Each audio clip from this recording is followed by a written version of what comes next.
Hey guys, my name's Dee, this is Heroine's Corner, and welcome back to my channel. And today I'm bringing you a book haul, but this is a very special and specific book haul because I'll be hauling the Black Britain Writing Back series in this video. So for any of you guys who don't know, the Black Britain Writing Back series is basically a partnership between Bernardine Evaristo and Penguin Random House. I think specifically it is the Hamish Hamilton imprint, and this partnership has basically resulted in the republishing of 6 lost or hard to find Black British books written by Black British authors over the past 100 years. So this is a really special series that has came out. I think that all of these covers have been illustrated by Black British illustrators as well, and all of these stories basically deal with Black British perspectives and like the Black diaspora. So this is just a really interesting collection that I knew I had to get my hands on. So as soon as I have the time, I can just like binge all of this collection and hopefully come out with a specific review video of that, or maybe a vlog video of me trying to read all these books. But this is great. This is really great. I've said from the start that I want my channel to be promoting Black British authors and just Black British literature and that kind of side of publishing and the publishing industry. So I can't wait to show you these books now. I have 6 of them, so 6 different books, and yeah, let's just get straight into the book haul. So the first book I have to haul today is The Fat Lady Sings by Jacqueline Roy. So this book takes place in the 1990s, and we follow the character of Gloria, and Gloria is in a psychiatric ward. And in this psychiatric ward, she's very boisterous, very loud, always about to burst into song. And then another person comes into the psychiatric ward, Mel, and she is a lot more quiet, keeps to herself. And basically this book journals their kind of friendship in this psychiatric ward, and when they're unable to confide in their doctors, they kind of confide in each other. I've heard that it's a very tender, very emotional book, so I can't wait to kind of pick this up. Also, this cover was done by Jade Douglas, and as you can see, it's a really pretty cover.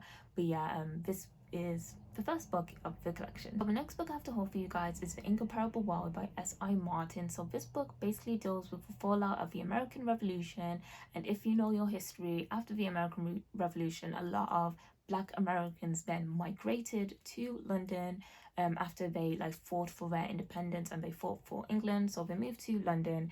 And we basically follow 3 different characters and their lives with dealing with like living on the margins of society. So we really see their kind of stories and about them living in the society that really doesn't want to see them, because if you think about it, these are Black Americans that come into London. They symbolize the kind of failure of England to kind of get a hold of its colony to win this American Revolutionary War. And the person who designed this cover was Tameka George. So yeah, brilliant cover as well. But yeah, I really want to see this period of history talked about a lot more, and so I can't wait to explore this narrative in this book.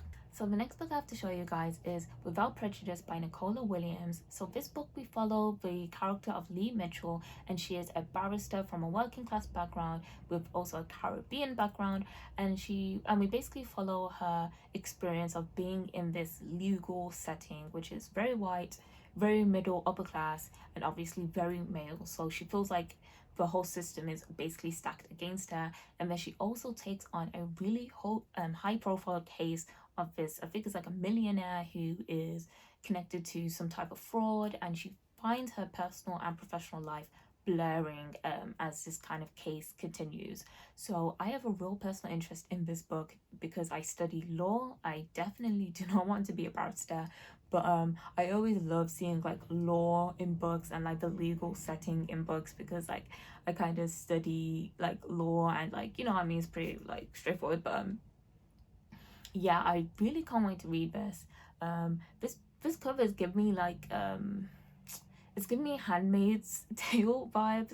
The cover is actually designed by Samia Kada. I'm pretty sure that's how you say it. If I messed up her name, I'm really sorry. But yeah, I'm really interested in reading this book. A bit of a chunky one, but yeah, I don't know, I just love seeing this kind of like the legal setting. And then apparently this millionaire, he's a real kind of what do you call it, debauchery, is that how you say it, that word. So I can't wait to read this book, just the legal setting, and apparently there's like a lot of corruption happening, and I just want to see how all of this plays out basically. So yeah, I can't wait to read this book. So I am absolutely excited about the next book I'm going to talk about, and that is The Dancing Mask by Mike Phillips. So in this book, we basically follow a university lecturer named Gus, and he steals a priceless Benin mask from a museum, and this obviously garners a lot of attention, and a lot of attention from some of the wrong people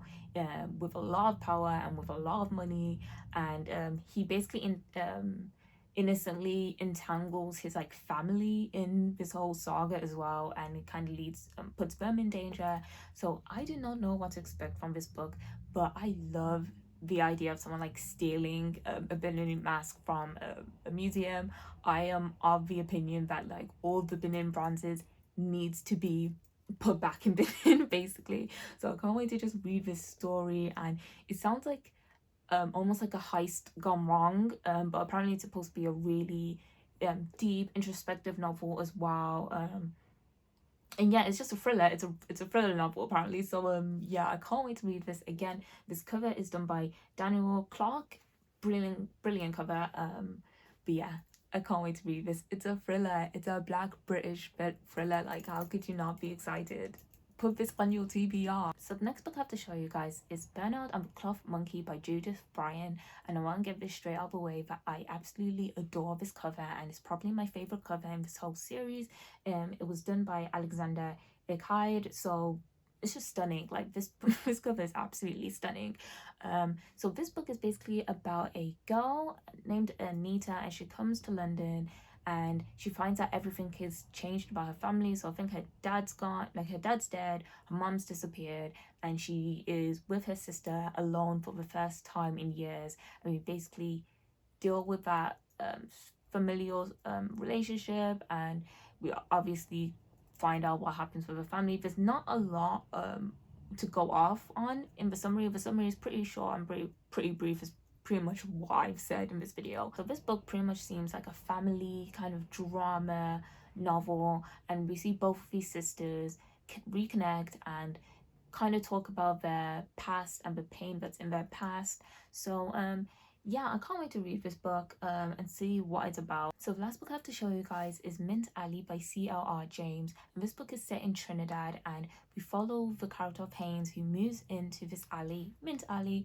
and we basically just explore class and community in this novel. And especially I think this book is praised for its sensitive portrayal of like poverty, and especially like poverty when it comes to like women, but also apparently we have some kind of folklore aspects in this novel as well. So this book is actually a really important part of Black British literature and Black British like literature history, because it was the first book written by a Black West Indian to be published in England, and I think this was published in 1936. So this is obviously a really important novel. People call it a modern classic, so if you're looking for any classics to put on your TBR, this might be the book for you. The cover was designed by Joy Yamusanji as well. But yeah, I can't wait to read this book, because it seems like it'll be a book that has a lot of different characters and a lot of like colorful characters as well. Mint Alley is supposed to be this bustling kind of community, and yeah, I can't wait to read this and just to explore this community. So these are the books that I hold in this video, and yeah, I'm really excited to read these books. And if you're planning to get into more Black British literature, I would say go and support this kind of series and this writing collection, because it kind of shows publishing and the publishing industry that we care about these stories, and publishing should try and make these past Black stories more available to modern readers, because the reason why these books were chosen was because they were historically lost or really hard to get a hold of. So yeah, we need to kind of show publishing that Black British books are not to be erased or to be lost. And yeah, I really can't wait to read all of these books. But that is it for today's video, guys. If you like please, if you like this video, please like and subscribe. Leave a comment down below if any of these books interest you, or which cover you like the most, because like this one, I really love this one. But yeah, tell me which one's your favorite cover down below, and yeah, or which story you might want to add to your TBR. But that is it for today. Again, thank you guys for watching, and I'll see you guys soon in another video.